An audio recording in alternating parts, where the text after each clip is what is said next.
Hi, welcome to video. So today I'm going to play 7th arpeggios in simplified form, or you can consider it using shell voicings. I'll be playing minor 7, major 7, dominant 7 in both 2-octave forms and 1-octave forms, starting on different octaves. So let me first explain what I mean by a shell voicing or by a simplified arpeggio. Basically, I'm going to refer back to chords because this is used much more so in chords than arpeggios. So with chords, a lot of times for a practical basis, you have to simplify down to just the essential elements of the way you need to define the chord. And that's what I'm doing on this. So for example, if I had a 13, let's say A13 arpeggio, the chord formula would say there's 7 different notes in that. The practicality of on guitar, I'm not going to be playing 7 different notes. In fact, a lot of times A13 might be some simple fingering like this. It's only 4 different notes. So how do we get from 7 notes down to 4? Basically, I need to keep the notes that really define the chord. They're really essential to it. So in this case, I'm going to keep the root, but you could even leave the root off if, for example, we have people in the band, they're playing the root, a bass player, a piano player, or something like that. They're already playing the root. But since I'm playing by myself, I'm going to keep the root. The next note is the flat 7. I need that because it's a dominant 13, and that flat 7 is what makes it the A13 versus a major 7, which would make it a major 13. I need the major note because that's what defines, or the third, if you're thinking formula-wise, because that's what defines it as a major chord and not a minor 13, for example. I need the 13 because that's, without that it's not a 13th chord. So basically essential notes are the root, the 7th, because again there's a variable that could change it, the 3rd and the 13. Now on arpeggio, you don't have to, for practical reasons, simplify something. You can play all the notes because you don't have to do them all at once. You're playing them one at a time instead. But the other reason why chords are simplified, or in this case arpeggios are, would be to give it a different sound, to emphasize certain notes, to emphasize the character of it, possibly by leaving off some of the notes that are less defining of it. So that's why we're going to do it today. And this is something that I'd say you see a lot less. And it's something that a lot of people don't think to do. And being perfectly honest with this, when I first learned arpeggios, I just played them the way I learned them, and I, for a long time, never thought to do this myself. So if I take just a C major 7, for example, if I play the full shape with the 5th, I'm going to now leave off the 5th because that's the one that doesn't really define. I need the root, I need the 3rd because that makes it major, I need this major 7 because, again, it's a C major 7 arpeggio. So I need to define that it's not the C7, for example, a dominant one. So the notes I actually need in it are the 1, 3, 7. So you can hear how that sounds different. There's the 5th. There's without the 5th. Again, I think it kind of emphasizes the character of the arpeggio a little bit more. So I think it's a good option. Should you do it all the time? No, I wouldn't say that. It's a variable. In fact, one good way you can use it is combine it with using the 5th. For example, I might do it like this, where I ascended without the 5th and I descended using the 5th. Or I might do something like this, where I'm going to play without the 5th in the 1st octave and with the 5th in the 2nd octave. Now, so there's lots of options you can do on your own. For this video, and all this will be on the tab, and you can download this for free on my Patreon page. You don't have to remember, link is in the description. But all the rest of the fingers I'm going to show will not have the 5th anywhere in it. And I'll basically run through those different 7th possibilities. But you can add them back in when you're creating licks and stuff. So let me go and run through the same fingering I just did, but without the 5th in both octaves. So I'm basically here, slide from the 7, and I can just end there on the 7th. So I basically did 1, 3, 7, 1, 3, 7. When coming back, I usually slide in the 2nd finger. While going forward, I slide in the 3rd, just because of the position I'm in. But now you can do different options. And for the tab, what I did is I put some notes in parentheses. Those ones that are in parentheses are optional notes. So you can choose to put them in or not. For example, instead of starting on the root, I could start on the major 7. Then instead of ending on 7, I could slide forward for the octave of the root again. Or, so either slide forward, or I could finger in a way to allow me to use my 3rd and 4th finger. And sometimes you might add one of those notes to one direction but not the other. So I might start off my 7,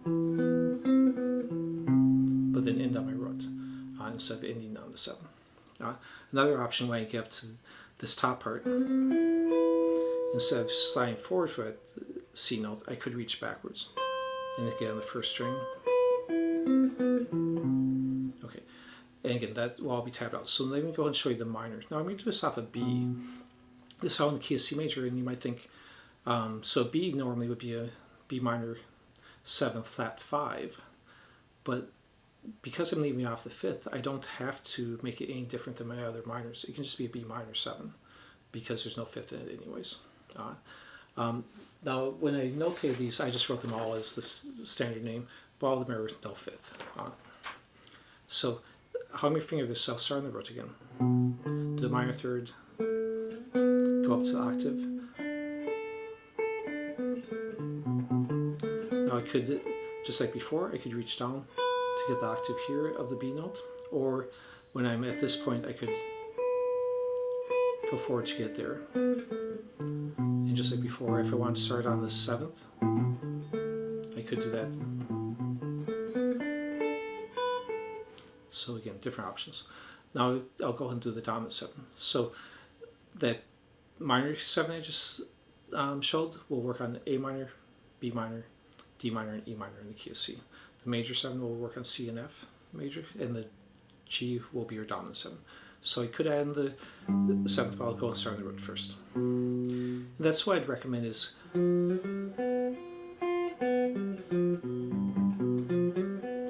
I'd recommend doing the basic shape like this first and then deciding, do I want to add that to the G octave or that G octave, or do I want to put this 7th as my first note?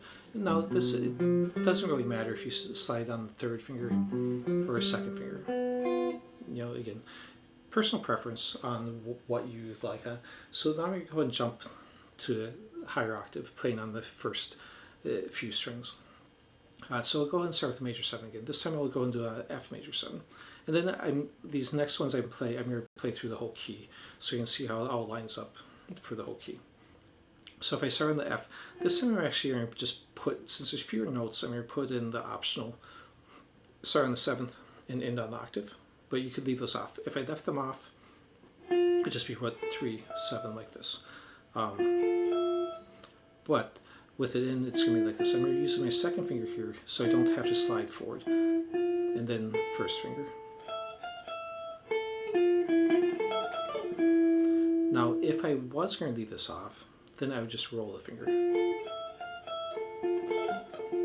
Or again, if you left this off, it could just be that. So, and again, all this notated,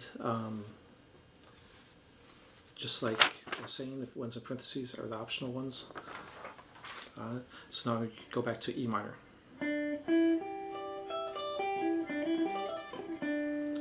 Or if I left off this, or with the top octave put back in. Now, depending how what you add into, your fingers might change. So for example, if I was going to leave off this note, then I would just keep my hand in position. I wouldn't shift. Versus if I have that on, then instead of using this finger, I would shift forward. So let's go back to the G now. So,